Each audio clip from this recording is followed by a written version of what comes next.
Articles 47 through 49 of the 2012 Pass Collective Bargaining Agreement explain how employees are paid when they have to log extra time on the job. It includes language about 3 types of compensation for work beyond normal work hours: overtime pay, compensatory time off, and compensated telephone availability, or CTA. Overtime pay kicks in when employees are asked to work before their regular shifts or to stay at work longer. It must be calculated to the minute and recorded on a daily basis.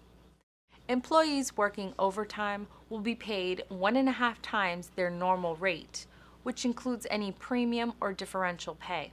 FLSA non-exempt engineering services personnel will receive true time and a half for all of their overtime hours. FLSA exempt engineering services personnel will receive time and a half overtime under certain conditions. Those factors include advanced supervisor approval and the necessity of doing the work outside of normal hours. Most work associated with site preparation is not eligible for overtime pay. The FAA will provide as much notice as possible when asking employees to work overtime, and employees generally will get at least 7 days' notice for canceled overtime shifts. Employees can be denied overtime work if the agency believes the extra hours will harm their health or efficiency, but the criteria for overtime assignments must be objective and applied fairly. Under the agreement, the FAA will track who was paid overtime and when, and share that information with PASS. The union also may request the eligibility criteria.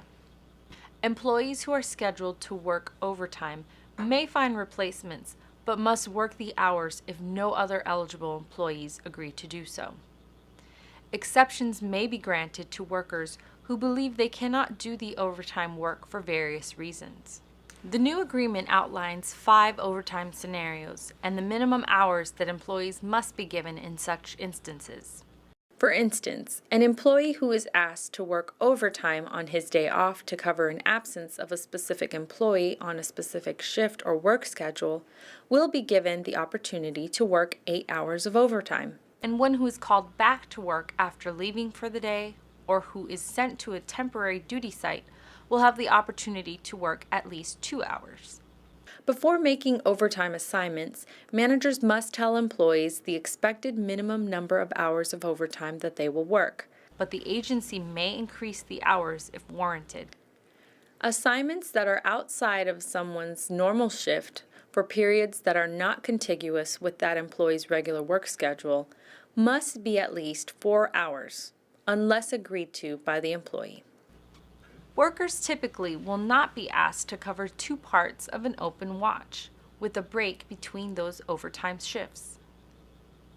Article 48 of the bargaining agreement covers various aspects of comp time, including how much can be accrued and how quickly it must be used. For starters, the agreement eliminates new comp time as an option for non-exempt employees. It also outlines the rules for using accrued comp time. The agreement caps comp time for exempt employees at 160 hours each. Any approved comp time that exceed that cap must be paid as overtime. The contract also stipulates that employees must use accrued comp time within 26 pay periods. Non-exempt employees will be paid overtime for previously accrued comp time that isn't used before then, but exempt employees will forfeit the time unless circumstances beyond their control keep them from using it within 26 pay periods. Exempt employees who earned comp time before March 16, 2008 may retain it indefinitely and will be paid the equivalent overtime rate when they leave the FAA. All workers who are called to military duty and some who are injured on the job may be paid for unused comp time. As employees use comp time, the agency will subtract the oldest accrued time first. This will give employees the best chance to use all of their time. Workers with accrued comp time may use it for illnesses in lieu of sick leave, but they may not use it for family leave. Article 49 of the contract overhauled the language governing CTA, which is the equivalent of being on call. The agency and Pass agreed to minimize restrictions on people's free time when they are on call and to adequately compensate them for that duty. On-call workers must stay within 20 minutes of their normal commuting time and be ready to respond immediately to a call and report to the site as soon as possible.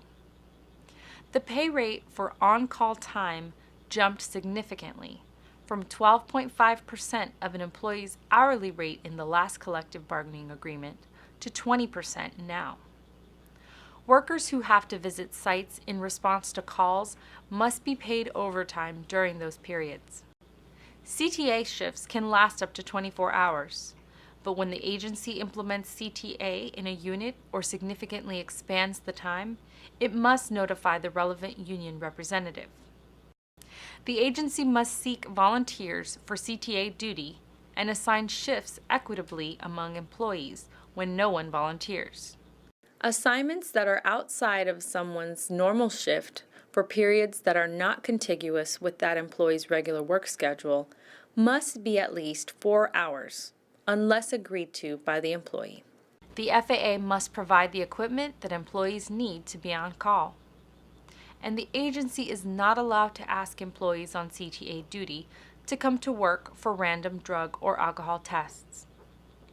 FAA and union officials will meet annually to review CTA usage.